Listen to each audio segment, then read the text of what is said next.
Klein stared at the door, unsure how to respond to the police on the other side.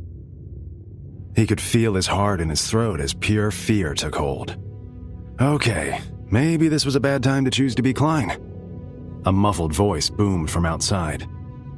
Mr. Moretti, you need to open the door now. But Klein was frozen in fear. What do I do? What do I do? He ran to the window, only to remember that he was definitely not on the ground floor. Shit!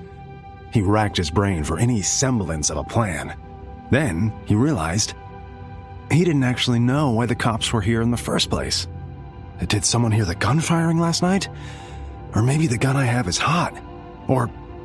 oh shit, the gun! Oh, 1 second!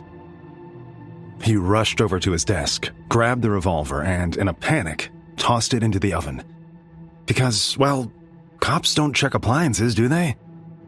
The voice called out again, more belligerent this time. Mr. Moretti, don't make me break down this door! There was no two ways about it.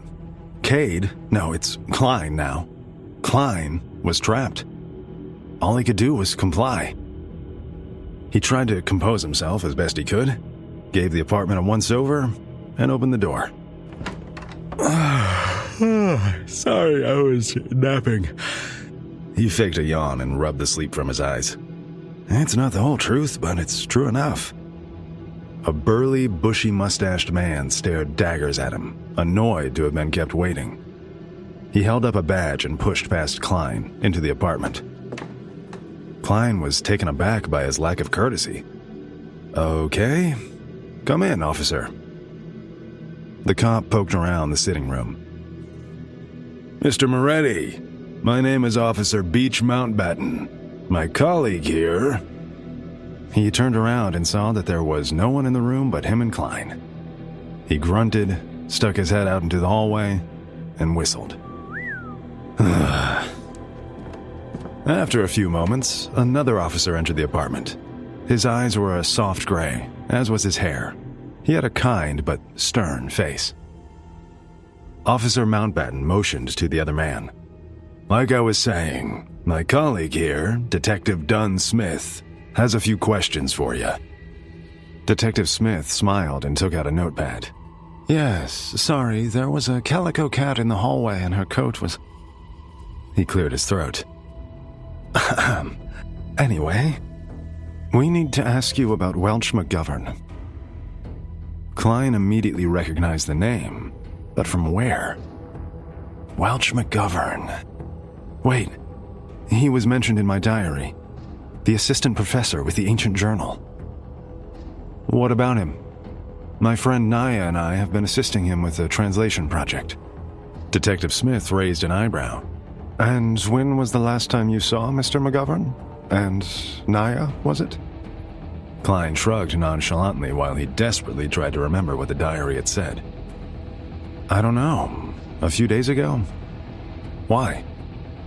Smith and Mountbatten shared a look, silently negotiating who was going to give Klein the bad news. It looked like Detective Smith lost. He sighed deeply. Well, Mr. Moretti, I'm sorry to be the messenger here, but both of your friends are dead. Klein's eyes went wide. What? How? When? He felt overwhelmed. And let's add why and where while we're at it. Detective Smith led Klein toward the couch. You might want to sit down. Klein waved him off. Please, just tell me what happened. He could barely keep his composure. This can't be a coincidence. Detective Smith shifted, uncomfortable. Suicide. He hung his head. And honestly, they were the most brutal suicides I've ever seen. Klein didn't know what to make of that. Brutal? How did they... Well, Welch, I guess he bashed his own head in repeatedly. It made for an awful mess, and a visual we'll all have nightmares about. Klein shivered, then asked a question he didn't actually want the answer to. And Naya? The detective rubbed the back of his neck. Naya drowned herself in the bath, which usually isn't possible. Our bodies are wired to panic when we're out of oxygen. Klein was seconds away from crumbling under the weight of his own anxiety. And we're also supposed to die from bullet wounds to the head. Things haven't been making sense lately. Detective Smith shook his head. Anyone else would have just resurfaced for air. But somehow she just stayed under and drowned. It's the damnedest thing. Klein glanced between the officers. Neither of those sound like suicide at all. It sounds like they were killed. Detective Smith looked at the ceiling, doing anything he could to avoid eye contact with Klein. That's the thing. The coroner ruled out foul play. Klein's stomach roiled. He felt nauseous. The two people mentioned in my diary are dead of suicide, and I shot myself in the head for some reason. It has to be connected. It was all so strange. Why would 3 scholars randomly decide to end their own lives? More importantly, why am I standing here as a new version of myself, and they're just dead and gone? Detective Smith watched Klein process all this new information. It was clear Klein was going through something. Everything okay, Mr. Moretti? Klein realized he'd been spiraling about something that he definitely couldn't share with the police, so he had to come up with a cover story, and fast. We had just made a massive discovery in our research. We were all so excited. It just doesn't make sense. He looked helplessly at the detective. There's no reason I could think of that they'd kill themselves. And I can't believe they're dead. Mountbatten called out from behind them. That's not what your diary says. Klein spun around to see Mountbatten holding the diary up with a shit-eating grin. Fuck. Mountbatten gleefully pointed at a page. Says here, everyone will die, including me. Cade cursed his mistake. I hid the gun, but I didn't hide the diary? Mountbatten handed the diary to Detective Smith, whose eyes filled with suspicion. He watched Klein sweat. Care to explain? Fuck. There was no way out of this. Nothing he could possibly say to shake their suspicion. Even he had to admit the entry was damning. It's not like I can just tell them, it's okay, guys. I used to be a loser named Cade from a different universe. And if I lie and they catch me, well, then I'm much more suspicious. Lying isn't easy when you don't know the actual fucking truth. Then it hit Klein. That's it. The truth was, he didn't know what was going on. His shoulders sagged. Honestly, I don't know what the hell happened. I don't remember anything from the past few days. I don't remember if I saw my friends before they died. I don't remember writing that note. Hell, I don't even remember what I had for breakfast yesterday. Mountbatten scoffed, clearly done with Klein's bullshit. You can't be serious. You're claiming amnesia? Klein shrugged. I'm not happy about it either, okay? I'd really like some answers too. Detective Smith watched Klein closely for a moment before he softened. Okay. Both Klein and Mountbatten stared, dumbfounded. Mountbatten was incredulous. What the hell do you mean, okay? The detective closed his notepad and put it back in his jacket pocket. Let's just be grateful that whatever strange happenings affected your friends didn't seem to affect you. Klein studied the gray-eyed cop. Is he serious? He took a breath. Does that mean I'm safe? Detective Smith pursed his lips. Do you not feel safe? Klein backtracked. I don't know.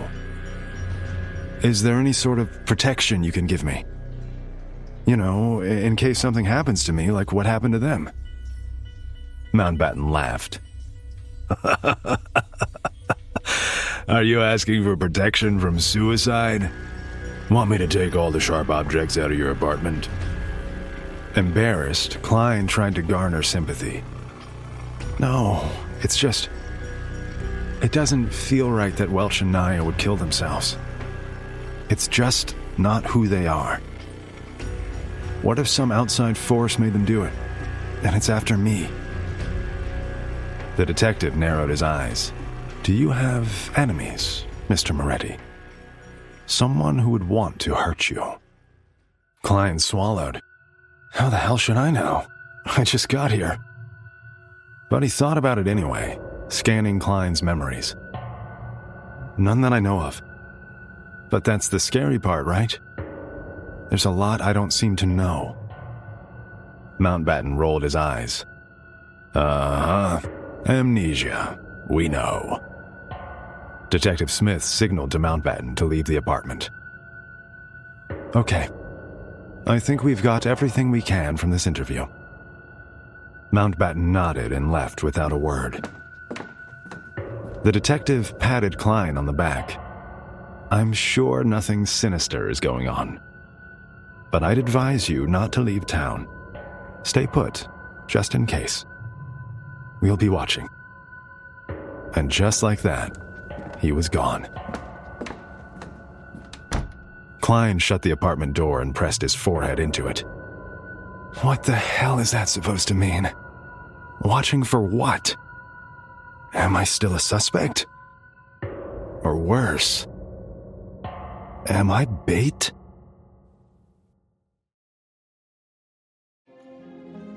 Stay put.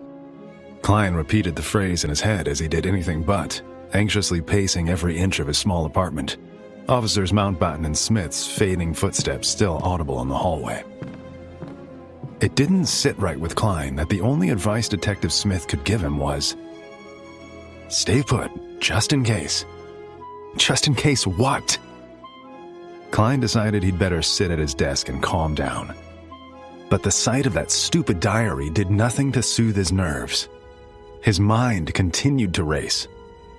It's possible whoever, or whatever, killed Welch and Naya, killed me too, and is coming back. And Klein couldn't decide if that was better or worse than the possibility that he killed them, and the memory was lost, just like all of his memories from the past week. I need to figure out what the fuck is going on, and fast. Klein grabbed the diary and scoured every page again, desperately in search of clues, specifics, anything that could give him some insight. Why would why would I back away from such a massive project? Was prepping for a job interview really more important than translating an ancient text, which was apparently reshaping their understanding of history? I know I need money, but... He tried to think and skim at the same time. Did I know something bad was about to happen to me? To Welch? To Naya? Did Naya pull me back in because she was excited? Or because she was scared? Klein felt a sharp pain in the pit of his stomach. All he wanted was answers, and he couldn't seem to find a single one. Just page after page of boring notes and ramblings about languages and epochs and blah, blah, blah. Where were the details? Where was the emotion? It was all so painfully matter-of-fact. Time to put this down. Melissa will be home soon, and I'd rather not pull her into this mess. Instead, she'll expect me to be... studying. Oh, right. The pain in his stomach was back. My job interview. As if I don't have bigger problems right now. Call me crazy, but I think I'm in over my head. His stomach let out a loud gargle. He hadn't eaten since before his nap, before the cops came. Maybe it wasn't the interview or the police investigation or his two best friends turning up dead. Maybe I'm just hungry. Either way, I need a distraction. Klein headed for the kitchen and opened the nearly empty refrigerator with a sigh. I can't eat the lamb without Melissa. And she'd been very clear about wanting to make a stew for him. But scanning his memories, he couldn't seem to conjure one where he actually enjoyed Melissa's food. It didn't seem like she was much of a cook. And I need something to keep me busy. He eyed the contents of the fridge. Potatoes, carrots, peas. I can make this work. He threw all the ingredients into a large pot, submerged them in water, turned the burner to medium heat, then rummaged the barren spice cabinet for whatever he could find. Salt, pepper, paprika. Good enough. He found himself relaxing a little bit by the time the water boiled. The simple task of cooking had put his mind at ease a bit. He let himself enjoy it, stirring the pot, seasoning to taste, watching the mixture thicken, passing time until... What's that smell? Klein snapped back to reality to find Melissa standing in the doorway, her school bag having dropped to the ground. He gestured for her to sit. It's lamb stew. I made it for us. Melissa's jaw nearly hit the floor. You cooked lamb stew? Who are you, and what have you done with my brother, Klein? It's a fair question, more than she even realizes. He remembered that the former Klein was not very skilled in the kitchen either. He didn't have a deep appreciation for food and would never have made a meal like this by himself. So it was no surprise that Melissa was dumbfounded by his overnight culinary expertise. I guess there's still some Cade kicking around in me. He shrugged to play it off. I got hungry. She balked. But where did you even learn to make lamb stew? Klein hesitated before settling on a lie she couldn't question. Welch taught me. It just fell out of his mouth. But it made sense at least. Welch cooked at home a lot, and would even occasionally hire a private chef when throwing large dinner parties. Either way, he knew more about food than the two of them. And it's not like a dead man's gonna contradict me. Klein grimaced at his own thoughts. Morbid, but accurate. He stirred the stew, keeping his tone light. I thought I'd give his recipe a try. Anyway, I needed a break from translating. It's been a long day, and I know it has been for you too. Melissa smiled. She was genuinely touched by her brother's effort. He ladled some stew into a couple of bowls with a grin. Come on, let's eat. They sat at the dining table to enjoy their home-cooked meal together. Melissa took a spoonful and closed her eyes, savoring the taste. Klein was pleased. She likes it. But her smile quickly transformed into a scowl. Wait, did you put paprika in this? He nodded. That's what gives it the smoky flavor. She dropped the spoon, exasperated. Do you know how much paprika cost? Her voice was laced with disappointment. You're banned from the kitchen, Klein. Melissa picked up her bowl, grabbed her school bag, and headed straight to her bedroom. So much for a nice dinner. Klein collapsed into his bed soon after, belly full of delicious, hearty, and yes, smoky stew. It was a pretty big day, all things considered, and he fell into a deep sleep until... Klein startled awake and looked at the clock. Who would be at the door at 2:30 in the morning? His heart raced. Is this someone coming back to kill me? Here to finish the job? Klein jumped out of bed and tiptoed to the door, wide awake now. He kept his voice low in an effort not to wake Melissa. Who is it? A familiar voice came back from behind the door. Detective Dunn Smith. We spoke earlier today. Fuck. The detective's muffled voice sounded urgent. Can you open the door, please? I need to take you in for questioning right away." There was no running or hiding. Klein took a deep breath and opened the door, smiling as Smith's cold gray eyes stared back at him. "It's pretty late, Detective. Can't this wait until morning?" Smith breezed inside, straight past Klein. "We found a carriage driver who told us that you went to Welch McGovern's residence on the 27th, the day he and your friend Naya died. And apparently, Welch paid for the carriage." Klein's mind reeled in horror. "Is this it? Am I caught?" The detective turned to face him calmly. "So, where's the gun, Klein?" "Shit. The gun. The one that's in the oven right now." Klein mustered his best acting skills. "Gun?" Detective Smith nodded, idly glancing around the room. "A revolver went missing from Welch's home, and I think you know what happened to it." Klein was once again faced with two options: lie or come clean, and lying didn't seem to be working. Call it intuition, but something about Smith told Klein he could trust him. The truth it is. He met Smith's gaze. "I woke up in the middle of the night last night and found myself lying on the desk with the revolver next to me and the bullet casings on the ground. It looked like I tried to commit suicide, but I guess it didn't work because, well, here I am." The detective's eyes flashed with intrigue. Klein swallowed nervously. "Maybe I misfired or didn't know how to use the gun. I don't know. I can't remember what happened last night or on the 27th. I'm having trouble remembering a lot of things lately." Klein looked for a sign of doubt or disbelief from the detective, but he just gestured for Klein to keep talking.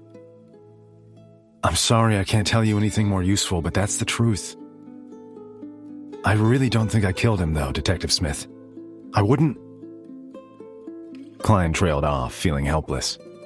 Smith didn't appear completely convinced, but he wasn't putting him in shackles either. "We'll figure this all out together. All right, Mr. Moretti? I just need you to come with me and speak to an analyst. It won't take long, and we can get this whole situation cleared up." Klein knew he didn't have a choice. "Can I write a note to my sister before we go? To let her know where I am?" "Quickly." Smith was already halfway out the door. Klein ran to his desk, ripped a piece of paper out of his diary, and scribbled a note to Melissa telling her not to worry. He folded the paper in half and left it out on the kitchen table. He didn't have a plan, but there wasn't any time to think. As he followed Smith outside, he prayed that a solution would present itself. "I don't want to talk to an analyst. The hell am I going to say?" The detective walked to the police carriage parked in front of the building, and a lump formed in Klein's throat. "This is wrong. They're going to arrest me. I didn't give up everything to spend my life in jail." The detective reached for the car door, but at that exact moment... "Help! Help!" Detective Smith's head whipped in the direction of the commotion, where a young woman was stuck in a tug-of-war with a masked criminal over her purse. Klein had a split second to think, "Oh no, I hope she's okay." But the momentary distraction gave him the exact opening he needed, and he took the opportunity to bolt. "I guess I'm a fugitive now." Klein sprinted down the street, faster than he'd ever run before. He didn't slow down, and he certainly didn't look back to see if the detective was after him, although there was no doubt that he was. The only question was, how far behind me is he? Still at full speed, Klein ducked into an alley. I could run to Backland. Backland was the capital city of Loen. It would be morning by the time he got there, and there would be enough people out and about that he could easily disappear among them. Klein could see the cityscape in the distance. It was a long way to go from here, but he could make it on foot if he had to. and there weren't many other options at this time of night. Klein emerged on the other side of the alley and stopped to catch his breath. He looked up at the street sign. Ironclaw Street. I ran further than I thought. The city was eerily quiet at this late hour. Klein's heavy breathing echoed in his ears, but no one seemed to be chasing him anymore. I think I lost him. From down the street, Klein could hear the sound of a taxi garage. Perfect. This will get me out of here faster. Klein waved down the driver, hopping in before he even had a chance to come to a full stop. The docks outside the city, please. The driver kept his eyes on the road and simply nodded. Klein sat back in his seat as they pulled away, finally feeling some relief. Freedom. Klein gazed out at Tingen City, watching the buildings go by, wondering if he'd ever be able to come back. The thought made him sad. I never wanted to abandon my brother and sister. That feels wrong. They approached a major intersection, the main road that led out of Tingen and into Backland. Klein felt like he could finally exhale. We should be at the docks in no time. At the intersection, the carriage turned left, away from the capital. Oh, great. This guy doesn't know where the hell he's going. Klein leaned forward politely. Excuse me, the docks are that way. The carriage driver didn't say a word. Klein's eyes narrowed. Something's not right. He cleared his throat and spoke louder. Excuse me, you're going the wrong way. The driver picked up the pace, and it didn't seem like they were going to stop. Hey! Pull over! Let me out! Klein's heart raced. Am I being kidnapped? He kicked the back of the driver's seat as hard as he could, trying desperately to get the man's attention. Stop it! Take me to the dock right now! The driver didn't even turn to address him. We're not going to the dock. Panic rose in Klein's chest. Where are you taking me? The carriage came to an abrupt stop and Klein was thrust forward, nearly smashing his face on the seat in front of him. Hey! The driver finally turned around, and under the glow of the red moonlight, Klein looked straight into his striking gray eyes. Detective Dunn Smith. Klein's heart sank. The detective smiled softly. I'm taking you to Welch McGovern's house. What the fuck? Klein jolted, cold sweat dripping down his face and back. He wasn't in a carriage. He was at home, in his bed. After a moment, he acclimated to his surroundings. The clock on the bedroom wall read 2:30. He sat upright, disoriented. It was just a nightmare. Thank the goddess. Still a little shaky, Klein planted his feet on the floor, steadying himself. Even though he knew it hadn't been real, there was still this persistent feeling of overwhelming dread that he couldn't shake. I need to splash some cold water on my face. Get this guy out of my head. With tired, gentle steps, Klein moved toward the apartment's front door, intending to head to the communal bathroom. But the second he opened the door, he nearly jumped out of his skin at the sight of a large figure bathed in crimson moonlight, waiting for Klein in the hall. Staring back at him with a very familiar pair of gray eyes. Detective Dunn Smith smirked. Don't run this time. Even if Klein wanted to, he couldn't. He was frozen with fear and confusion. Is this still a dream? The detective shook his head. No, this is real. Klein wasn't entirely convinced. How did you know that I ran? How do you know about my dream? He sighed. I didn't get a chance to talk to you as much as I wanted earlier today. Let's reintroduce ourselves. I am Nighthawk Dunn Smith. You can call me Dunn. The man extended his hand toward Klein, but it didn't even register. He put it back down as Klein just stood, dumbfounded. I'm sure you're wondering what's going on. Klein wasn't sure where to begin. Nighthawk?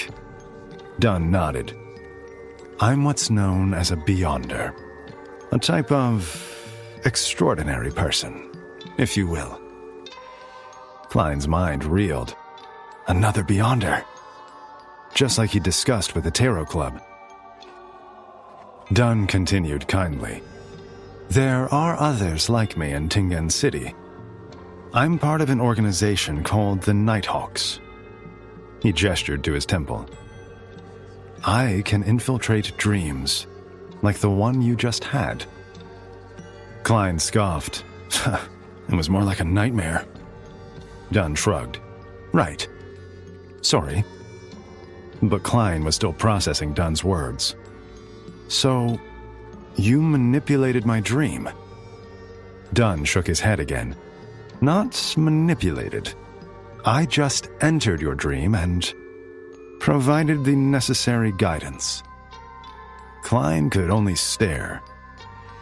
Guidance to do what, exactly? Provide me with information. Klein didn't love that. I was being interrogated without even realizing it? He swallowed. Information about Welch and Naya.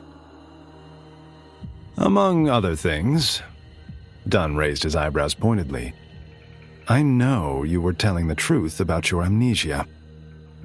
Klein's eyes flashed with hope. So, does that mean you believe me?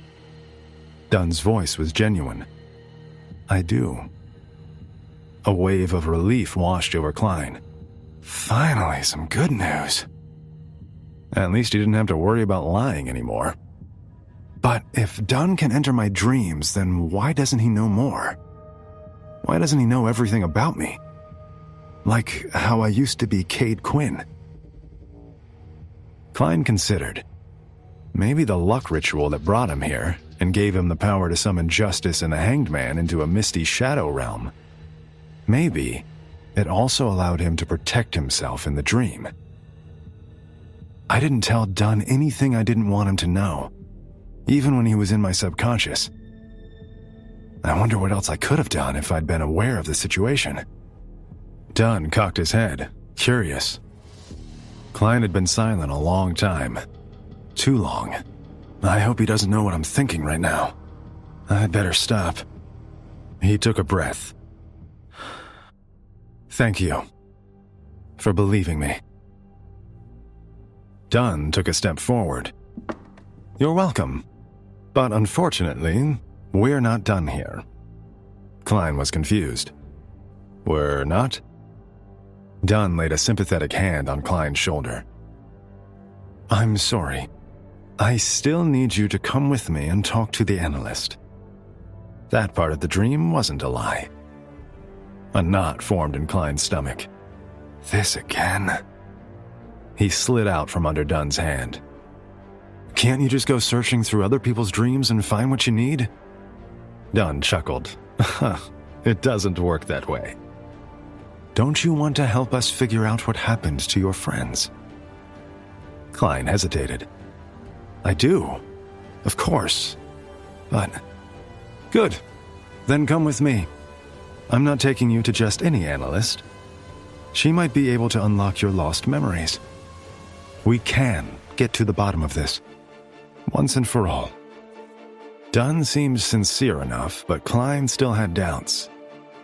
He was clearly much more than a detective. Maybe this was all part of an act, like a good cop, Nighthawk Beyonder thing. Can I ask you one question? Dunn softened. Of course. Klein looked straight into Dunn's dusty eyes. Do you think I killed Welch and Naya? Dunn paused for what felt like an eternity. No, I don't. Thank the goddess. But it didn't make sense. Then why do you need to unlock my memories? Haven't I done all that I can for you? I'm not a suspect anymore. Am I? Ah, Dunn crossed his arms. You know that journal that the three of you were translating together? The one with the ancient language and incredible discoveries? Klein was suddenly intrigued. What about it? Well, Dunn met Klein's gaze. It's gone. Klein inhaled sharply. Gone? What do you mean, gone? It's lost. Stolen. The journal has gone missing, and your friends, Welch and Naya, are dead. Klein's eyes widened. That means I'm the only one who's read it. But I can't remember. Dunn confirmed what Klein was just piecing together himself. Klein, you're not a suspect. You're our only clue.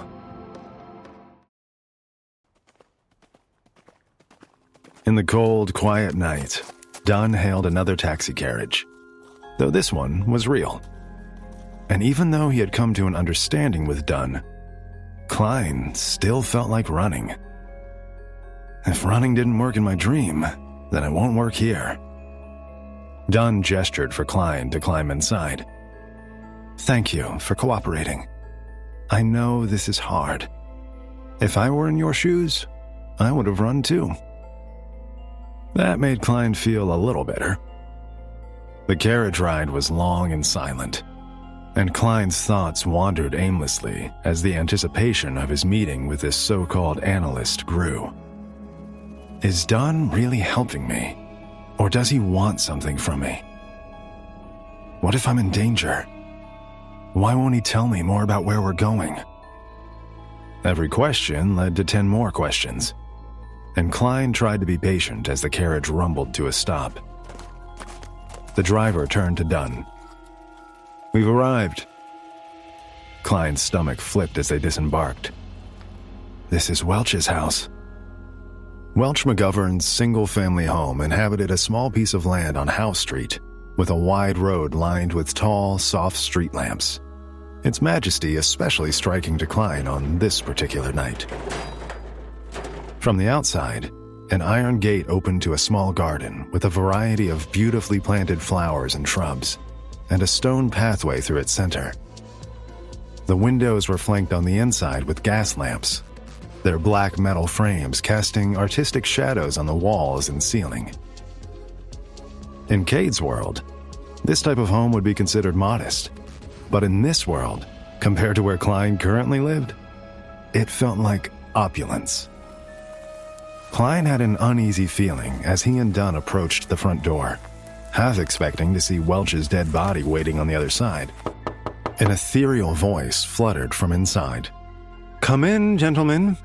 Dunn let himself in and tipped his hat to the woman sitting on the couch.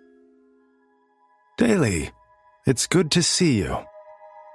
She wore a hooded black robe, deep blue eyeshadow, and a silver chain with a white crystal pendant wrapped around her exposed wrist. To Klein, she looked like one of those ridiculous fake TV psychics. Hello, Dunn Smith. It's good to see you too. She sat on Welch's large leather sofa, and on his marble coffee table, a single candle burned with a blue flame, bathing the room in a strange glow. Dunn motioned for Klein to move in closer. Daly, this is Klein Moretti. See if you can get anything from him. Klein blinked. So much for pleasantries. But Daly met Klein's gaze and gently patted the couch with her hand. Come, sit next to me. Dunn, sensing Klein's hesitation, leaned in to offer some reassurance. Don't let her antics fool you. She is a true medium. Klein raised his eyebrows.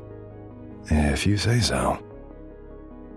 But Dunn leveled with him, his voice low. Daly's a beyonder. She's playful but powerful. Extremely powerful. Klein nodded. I need to be careful. We're here so she can get into my head. but maybe I can be selective about what I choose to show her, just like I was with Dunn. Klein sheepishly sidled up next to Daly, the leather couch awkwardly squeaking as he sat down. She grinned. "Pleasure to meet you, Klein Moretti. You're cute." Klein was taken aback at this brazen flirtation. Cute.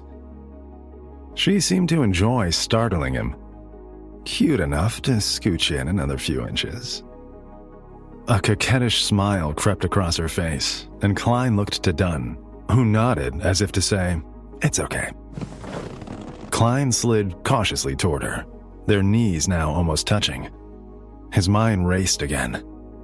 What if Dunn brought me here to entrap me? What if she finds something in my memories that incriminates me? That's nonsense. I know I'm innocent. Right? Daly studied him. "Give me your hand." Klein extended his unsteady hand toward her, and she grasped it with both of hers. Her hands were warm, soft, and Klein found himself mesmerized by her eyes. They were bright green and glowing. He couldn't look away. Daly stared intently at him, as if she was trying to look into his soul. Klein was curious. "What do you see?" She glanced at his palm. "I see a very handsome man. Are you married, Klein?" "I don't see a ring." She gave him a wink. Klein looked to Dunn for guidance, but the Nighthawk was on the verge of laughter. Dunn simply shrugged, amused. "You think this is funny?"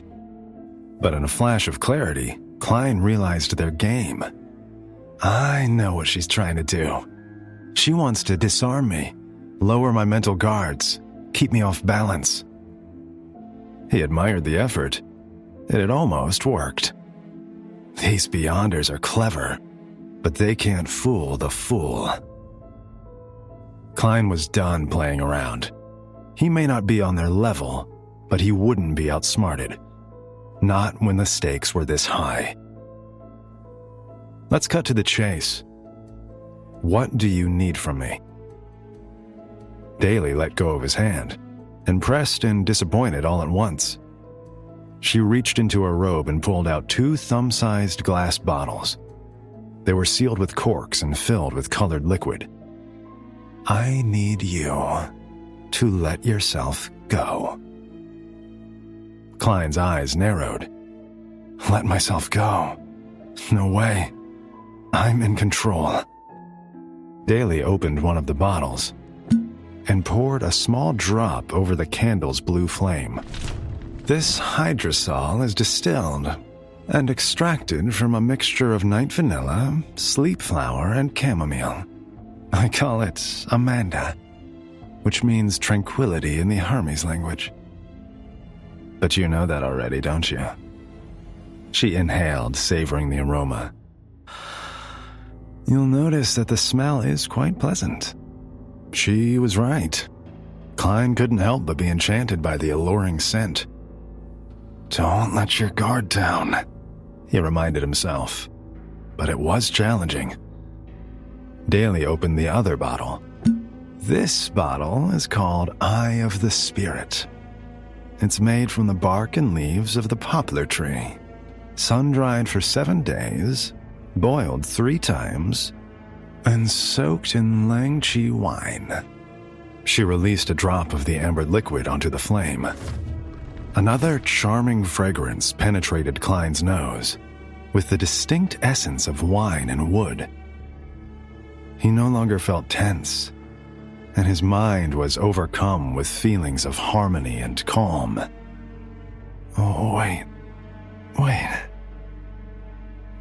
But entranced by its glow, Klein felt compelled to stare directly into the flame.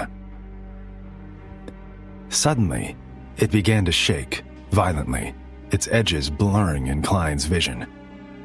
"What's happening to me?" Relaxation turned to confusion as the room became fuzzy, covered in thick fog. His body felt like it was shaking, blurring, floating. The sensation was oddly familiar. This is similar to what it felt like when I entered the Shadow Realm, minus the intense headache. His nerves eased a bit. You've been here before. You can still think calmly and rationally. You've got this.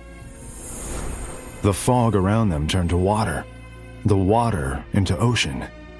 Klein, Daly, and Dunn were surrounded by it now, as if the sea itself had enveloped them right there in the living room. Waves lapped at the feet of the couch, and Daly's eyes transformed to a crystalline emerald shade. The human mind is an island. Her voice sounded like it was coming from every direction. Human memories hide many secrets. Look into that sea. All we can understand are the islands above the surface. But in fact, there are even larger parts of those islands underneath. There is also the entire sea itself. And, of course, the boundless sky. Klein wasn't sure if he was the one in control of his mind at the moment, but he thought he understood her. The island is your conscious mind, but you know the entire sea. Show me what is below, Klein Moretti. Klein looked into the vast ocean that swirled around them. I can't remember. She gave him a that echoed all around them. Yes, you can. Show me. The sea rushed at them, turning violent, and all Klein could do was blink.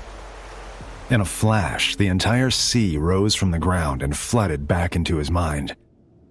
And Klein gasped awake, his breathing short and heavy as he regained full consciousness. The room was back to normal. The lights, the shadows, and that fucking blue candle. Was I asleep? Or did that just feel like a dream? Daly looked to Dunn and solemnly shook her head. I don't know what happened to him, but it's been erased from his mind. Whatever powerful entity did this, it left no trace. Klein was relieved. Once again, nothing happened that he didn't want to happen. She didn't know about his past life as Cade, or about the Tarot Club. I did it again. I protected myself. Daly rose from her seat, suddenly all business. Tell me again what killed those two people. Dunn sighed, disappointed. The coroner said all signs point to suicide. Daly considered. Like I said, I found no trace of spirits or magic left behind. The man is clean, as far as I can tell. I think it's over. Dunn shook Daly's hand, then waved to Klein.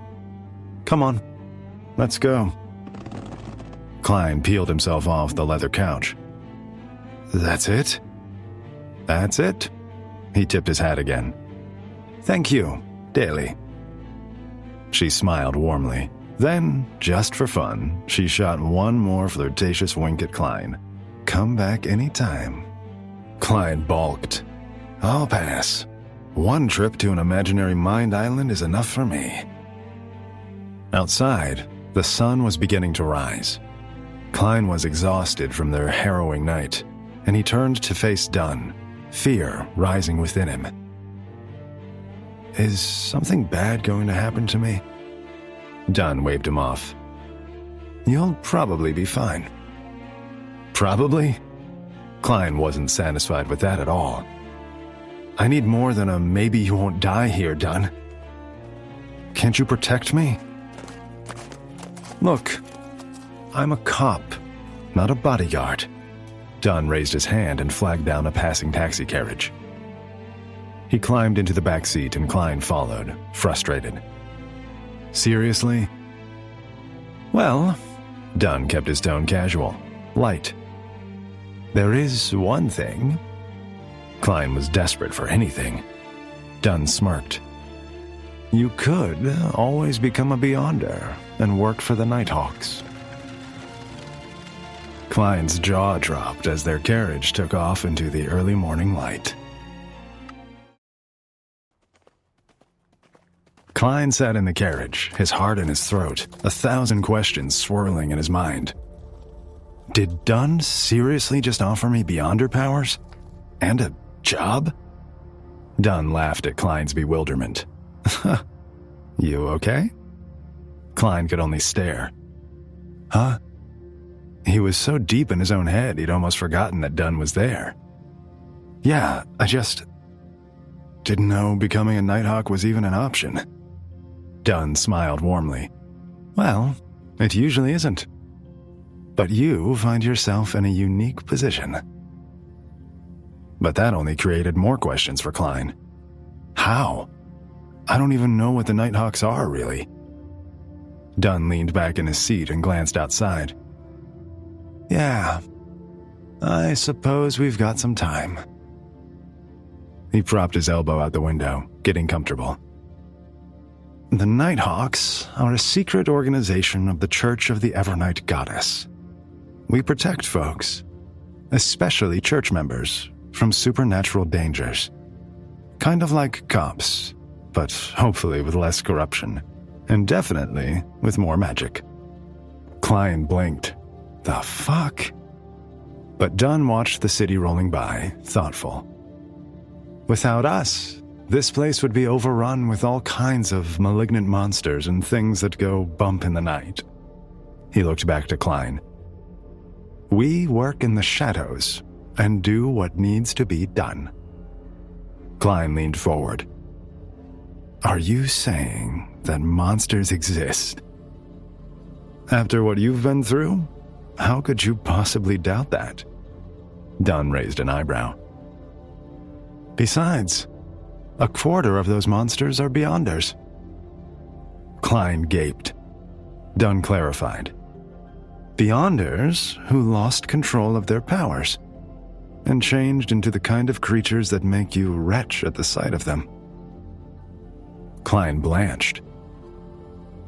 Damn, Beyonder powers might be more complicated than I thought.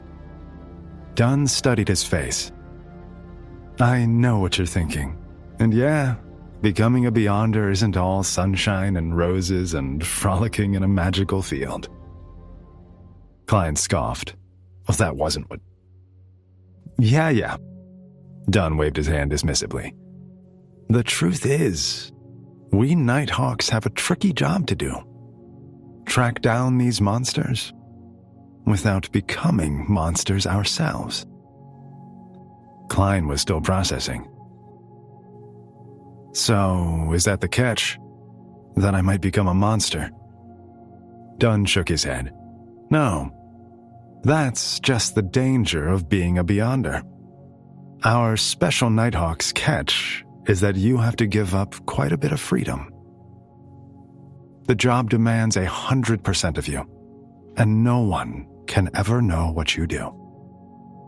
You'd be living a double life. Klein suppressed a laugh. More like a triple life. Klein the civilian, Klein the Nighthawk, and Klein the fool. And that doesn't even address the whole I used to be a guy named Cade from another universe thing. Dunn didn't wait for a response. And, because you wouldn't be getting your powers directly from the church, you'd take on higher risk. Though, I suspect you can handle it, given your history. And Dunn didn't even know all of Klein's history. I survived the luck ritual that brought me here, and I used it to summon strangers into a shadow realm. He's offering me more powers. And if I take him up on it, I intend to survive that too. And who knows what I can do then?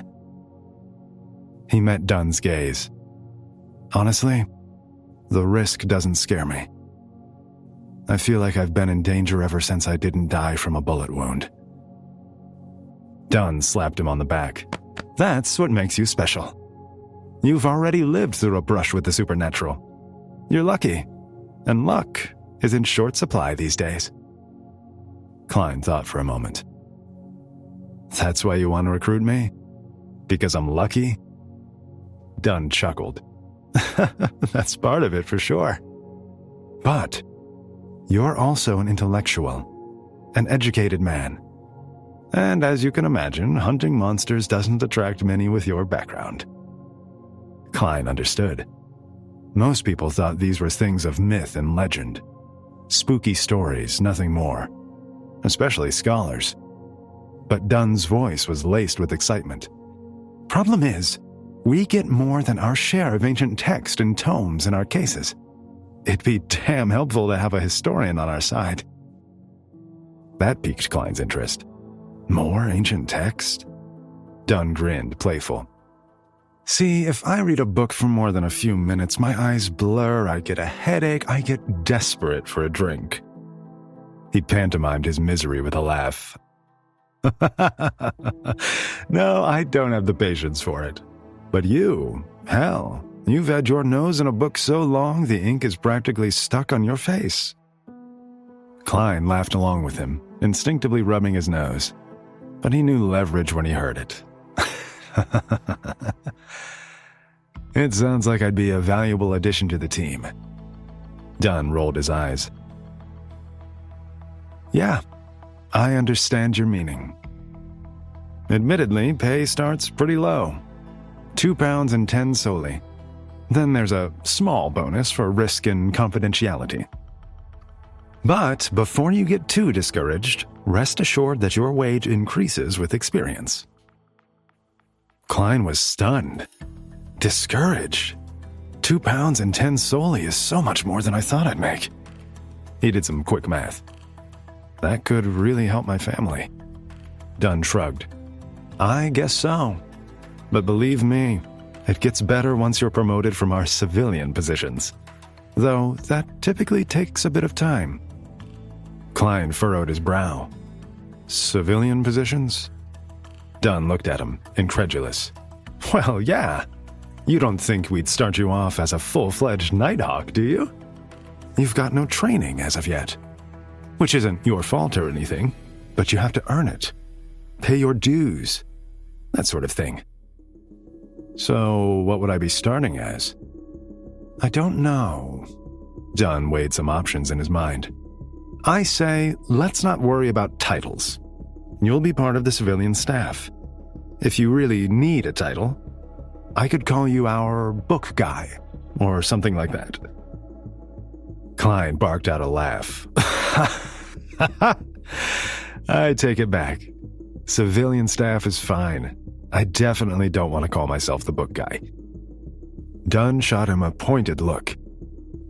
Listen, titles don't matter too much at this point, 'cause you can't tell anyone what your job is anyway. Right? But that didn't fully sit right with Klein. All this emphasis on confidentiality just feels wrong. He tried to tiptoe around it. Don't you think people deserve to know about this stuff, though? Wouldn't it make everyone a lot safer if they knew where the danger was? Dunn's gaze drifted back out the window, at the streets passing by. People are idiots, Klein. The whole lot of them. If we go wide with what we're up against, it'll only inspire them to mess with stuff they don't understand.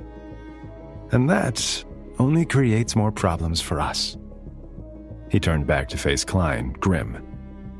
It's better for everyone this way. Trust me. Klein cocked his head. But what about our families? Aren't they in danger without even knowing it? Dunn leaned forward, serious. I'm gonna be real clear with you, Klein, so there's no possible way for you to misunderstand.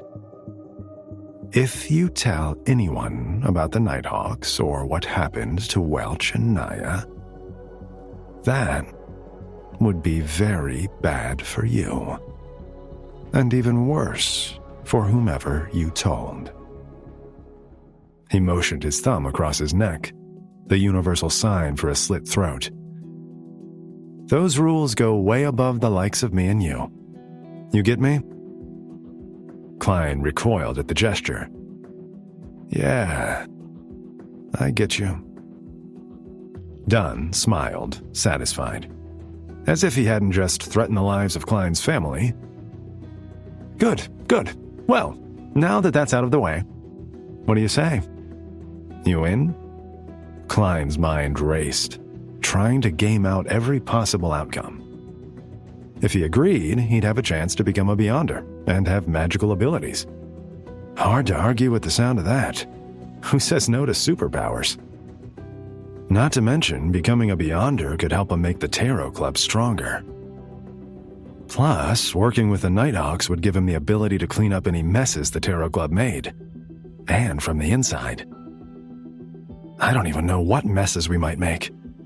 But an insurance policy is an insurance policy.